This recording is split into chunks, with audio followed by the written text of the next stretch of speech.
Bienvenidos nuevamente a Hablemos de Salud, un espacio en el que conversamos con distintos especialistas de la Facultad de Ciencias de la Salud de la Universidad Católica del Maule. Y hoy en esta entrevista cámara a cámara ya vemos en pantalla a Esteban Aliaga. Él es académico de la Escuela de Kinesiología y con él conversaremos el lado científico, el lado de la investigación que involucra al trastorno del espectro autista. Esteban, gracias por aceptar esta invitación. Muchas gracias por la invitación.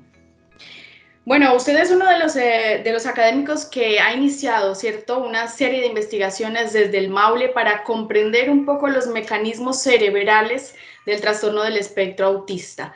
Explíquenos de forma sencilla, ¿cómo es que esto se produce en el cerebro? ¿Qué sabe la ciencia al respecto?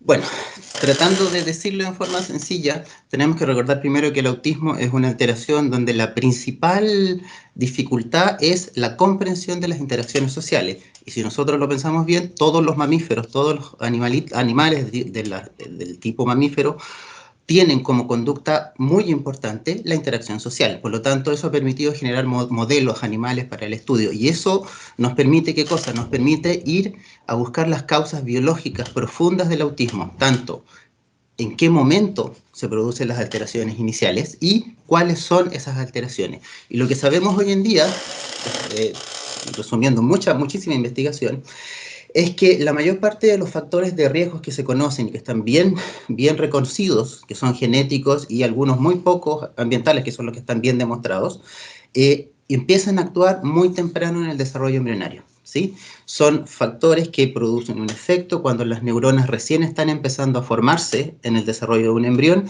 y cuando recién se están formando las conexiones entre las neuronas. Lo que sabemos hoy en día es que eso genera una cascada de eventos que finalmente uno ve, ¿no es cierto?, como la expresión de los signos autistas, que uno obviamente los ve después del nacimiento. Ahora, sobre los 12 meses.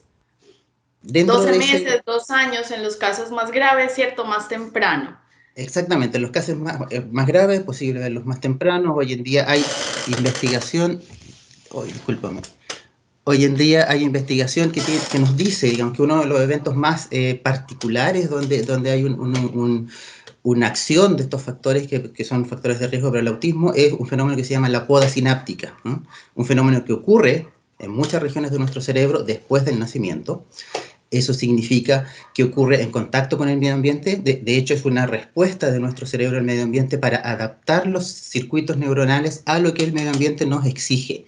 En los niños autistas lo que habría es una alteración en ese proceso y por lo tanto ellos modelan sus circuitos neuronales, sus conexiones neuronales de una manera distinta, de una manera diferente. En ese sentido podríamos decir que el cerebro de un autista es un cerebro distinto, que funciona de otra manera porque se conectó de otra manera. Esta poda sináptica, en palabras sencillas, sería como la eliminación de las conexiones neuronales que son innecesarias o que están de más, por decirlo de alguna manera. ¿Estoy en lo correcto? Exactamente, ese es el concepto, ¿no es cierto? Es una estrategia del desarrollo de nuestro cerebro, precisamente con el objetivo de adaptarse a lo que nos toca vivir, de ser el mejor circuito para la condición que nos toca vivir, ¿no? No es una alteración ese fenómeno, sino que es una estrategia de desarrollo. Y en ese sentido, Esteban, entendiendo que el cerebro autista es distinto, ¿estamos ante una enfermedad? ¿Estamos ante una condición? ¿Qué es en definitiva? Precisamente ese tipo de evidencia es lo que ahora nos hace pensar, ¿no? Nos hace cambiar un poco nuestra visión del autismo desde esa visión de la enfermedad a una visión de una diferencia, ¿no? Esta es una persona que tiene un cerebro que funciona distinto, ¿no? Y que por lo tanto exige a la gente que lo rodea a entender esa diferencia. ¿Cómo desde el laboratorio de neurociencia, cierto, que usted dirige, se está investigando esta poda sináptica? Una investigación que comenzó desde hace varios años, ¿no?, en modelos animales. Sí.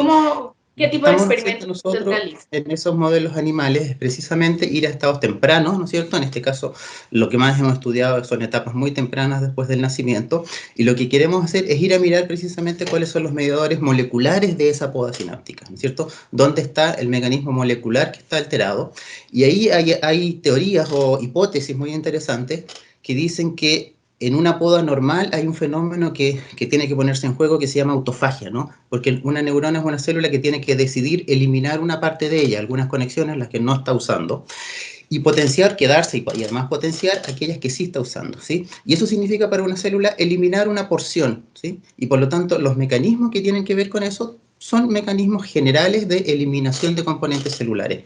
Uno de ellos se llama la autofagia.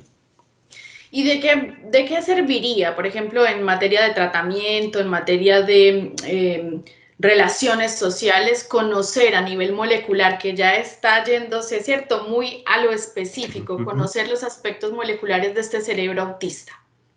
Una de las cosas importantes que hemos logrado conocer es que si bien los factores más reconocidos actúan muy temprano en el desarrollo embrionario, esto genera una cadena de eventos y al parecer no es necesario buscar una intervención muy temprana, digamos, porque primero no podemos conocer si está pasando algo en el desarrollo de ese embrión y menos interactuar, menos interferir, pero sí podemos en momentos muy tempranos del desarrollo postnatal, y ahí el otro desafío es tener un diagnóstico lo más precoz posible, podríamos hacer intervenciones que pueden ser de tipo farmacológico, que pueden ser de tipo ambientales, en el sentido de, por ejemplo, la nutrición podría ser un buen factor que podría afectar la poda, o también factores que son intervenciones que son conductuales, que van a dirigir esa poda, ¿sí?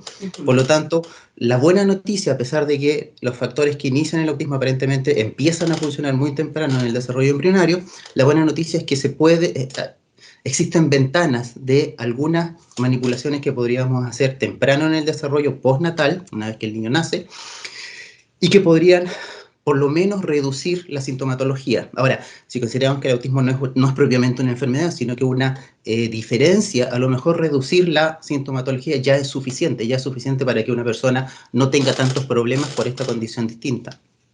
Claro, porque ahí también hay problemas de adaptación. Volviendo un poco al modelo animal, Esteban, usted dice, claro, los mamíferos somos seres sociales, pero eso quiere decir que también podemos ver ratones autistas u otro tipo de animales que presenten esta condición. Bueno, en el modelo que tenemos en el laboratorio precisamente son ratas autistas, ratas a las que se les induce un síndrome conductual de tipo autista en que se replican los signos principales del autismo, déficit social, ansiedad, conductas repetitivas. Y en este caso, el modelo que nosotros usamos, hay otros, el que nosotros usamos es a través de la inducción de algo del medio ambiente, es el tratamiento con un fármaco que se llama valproato, que se usa normalmente para la epilepsia, y que nosotros lo aplicamos en el desarrollo embrionario del animal, de una ratita. Pero eso quiere decir que, a ver, intentando extrapolar, que quizás en este minuto de la investigación sea un error a extrapolar esto, podríamos decir que aquellas madres que han consumido, que consumen valproato, podrían tener más posibilidades de tener hijos autistas. Aquí es muy importante dejar claro que no es el valproato per se, ¿no es cierto?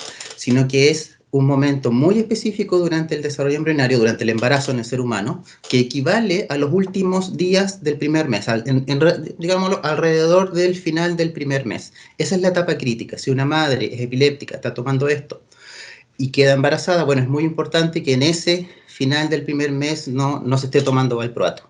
No importa para nada si tomó antes o si va a tomar después.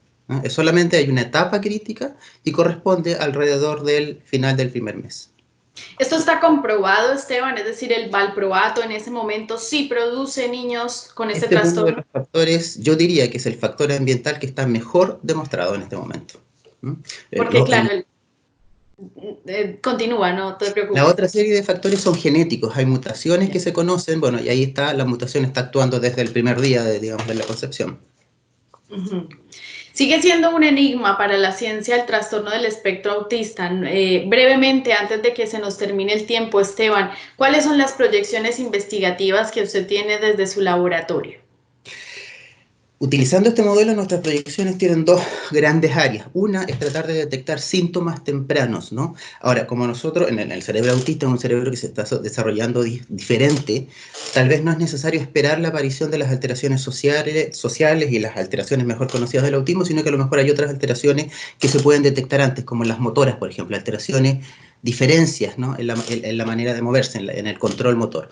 Y por otro lado, La otra arista es precisamente detectando estos mecanismos, tratar de encontrar cuáles podrían ser esas manipulaciones que podríamos nosotros hacer de manera farmacológica, conductual o, como le decía antes, relacionadas a la nutrición, y que podrían ayudarnos a reducir la sintomatología autista, es decir, por así decirlo, a reorientar la trayectoria del desarrollo a una trayectoria menos atípica.